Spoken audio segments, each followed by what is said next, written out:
একজন স্বরাষ্ট্রমন্ত্রী বাংলাদেশে ছিলেন, যিনি স্বরাষ্ট্রমন্ত্রী ছিলেন চরমভাবে ব্যর্থ একজন স্বরাষ্ট্রমন্ত্রী।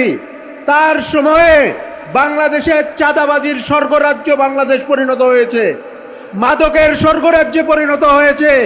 বাংলাদেশে আইন শৃঙ্খলার চরম অবনতি ঘটেছে। তারপর দেখলাম তাকে প্রমোশন দিয়ে স্থানীয় সরকার বিষয়ক মন্ত্রী বানানো হলো। আমরা জানতে চাই, ব্যর্থতার কি পুরস্কার হবে নাকি শাস্তি হবে? বাংলাদেশের ফ্যাসিস্ট কাঠামো এখনো আছে। বাংলাদেশে যেই ধরনের পেশিশক্তির রাজনীতি, যেই ধরনের চাঁদা নির্ভর রাজনীতি এখনো আছে। এই যাত্রাবাড়ি থেকে কত টাকা চাঁদা দেওয়া হয় এই যাত্রাবাড়ির ব্যবসায়ী ভাইরা জানেন। এই সামনে আছে যাত্রাবাড়ি আড়তদারের ব্যবসায়ীরা জানেন। এইখানে বাস স্ট্যান্ডের ভাইরা জানেন, মার্কেটের ভাইরা জানেন যে কত টাকা তাদের চাঁদা দিতে হয়। এই চাঁদাবাজি, এই লুটতরাজ করার জন্য আমার এই যাত্রাবাড়িতে 50-এর অধিক ভাই বোন শহীদ হয় নাই। আমার ভাইয়েরা জীবন দিয়েছিলেন একটা নতুন বাংলাদেশের স্বপ্নে। আমার ভাইয়েরা জীবন দিয়েছিলেন বাংলাদেশে আর কখনো কোনো চাঁদাবাজের উত্থান হবে না, বাংলাদেশে আবার কখনো দলীয়করণের রাজনীতি হবে না, বাংলাদেশে আবার কখনো 17 বছর মজলুম ছিলাম এই যুক্তি দিয়ে জুলুম করব, এই ধরনের বাংলাদেশের রাজনীতি হবে না। এই জন্যই বাংলাদেশে একটা গণ অভ্যুত্থান হয়েছে। বাংলাদেশের এই গণ অভ্যুত্থানের পরে আমরা দেখলাম একটা নতুন বয়ান যে আমরা 17 বছর মজলুম ছিলাম, এই জন্য এখন আমরা যা ইচ্ছা তা করব। এখন আমরা চাঁদা তুলব, এখন আমরা ব্যবসা দখল করব, এখন আমরা লুটতরাজ করব, এখন আমরা বিদ্যুৎ কোম্পানির, তেলের কোম্পানি, ব্যবসায়ীদের সাথে কমিশন খাইয়া রাষ্ট্রীয় প্রতিষ্ঠানগুলোকে দুর্বল করে ফেলবো। বাংলাদেশে তেল থাকবে না, গ্যাস থাকবে না, বিদ্যুৎ থাকবে না, কিন্তু আমরা রাজকীয় আসনে বসে থাকবো। ওই ধরনের যে মানসিকতা, এই মানসিকতাকে কবর দিয়ে বাংলাদেশে একটা গণঅভ্যুত্থান হয়েছে। কেউ যদি মনে করে ওই কবরের ভূত আবার বাংলাদেশে জাগিয়ে তুলবে, তাহলে তিনি বোকার স্বর্গে বসবাস করছেন। শুধুমাত্র ওই কার্ডের দোহাই দিয়ে জনগণকে বোকা বানানো যাবে না, নিজেই জনগণের ইতিহাসে রাস্তা করে নিক্ষেপিত হবেন।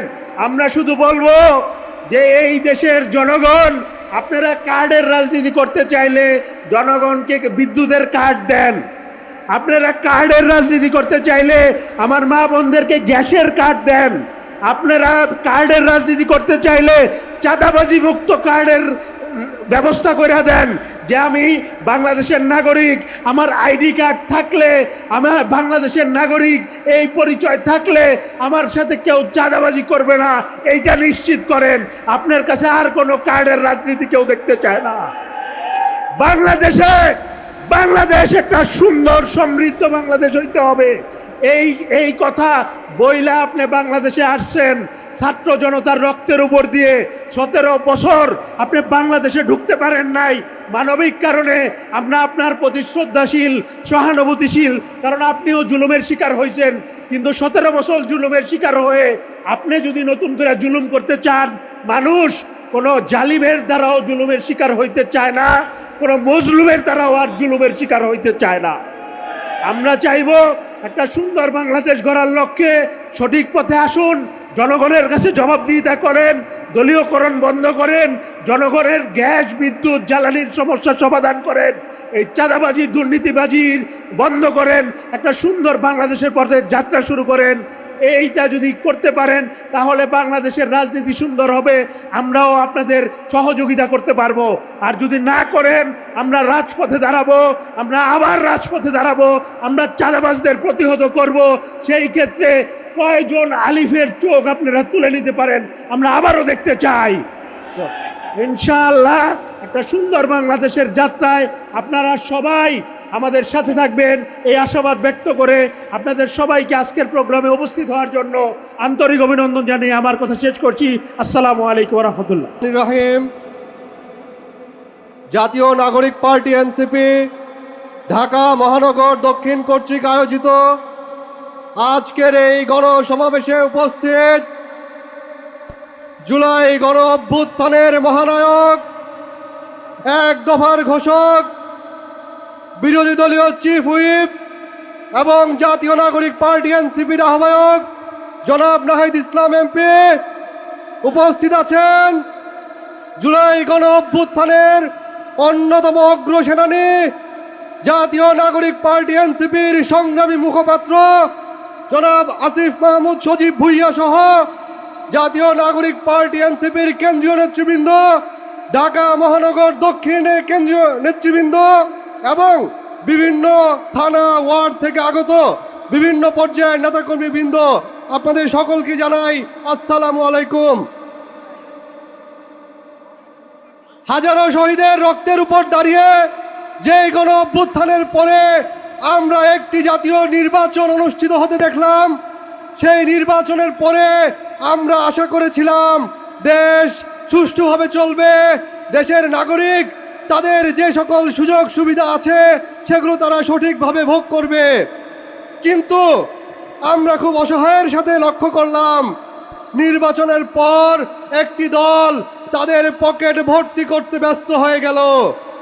একটু আগেই আমাদের ঢাকা মহানগর উত্তরের আহ্বায়ক জনাব আরিফুল ইসলাম আদিব বলে গেলেন কদমতলী থানার একটি বাজার থেকে মাসে কি পরিমাণ চাঁদা তোলা হয়। এটা শুধুমাত্র একটি বাজারের চিত্র নয়, এটি সমগ্র বাংলাদেশের সমগ্র রাস্তার চিত্র।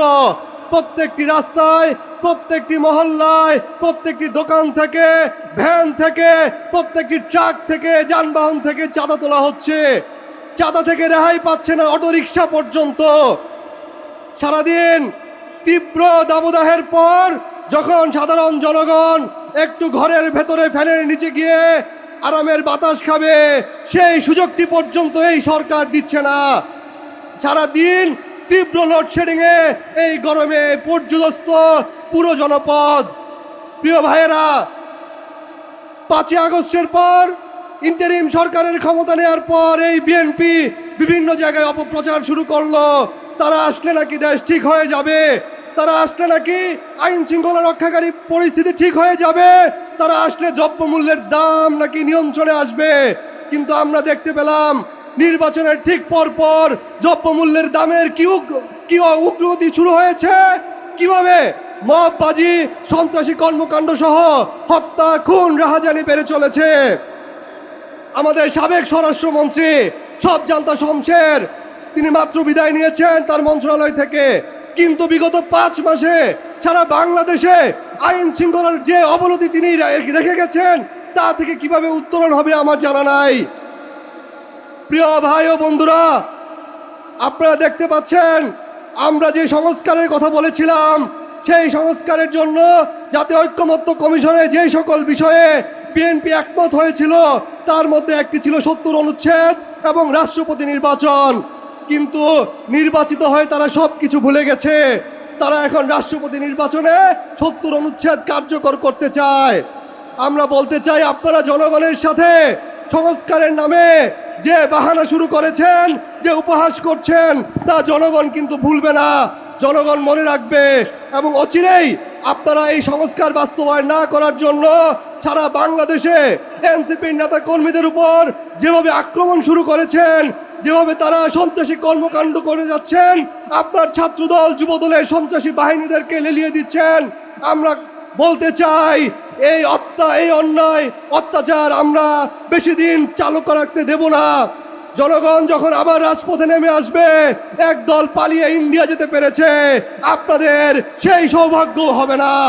সেই পর্যন্ত এনসিপির সকল নেতাকর্মীকে রাজপথে জোরালো ভূমিকা রাখার জন্য আহ্বান জানিয়ে আমি আমার বক্তব্য শেষ করছি। ইনকিলাব জিন্দাবাদ।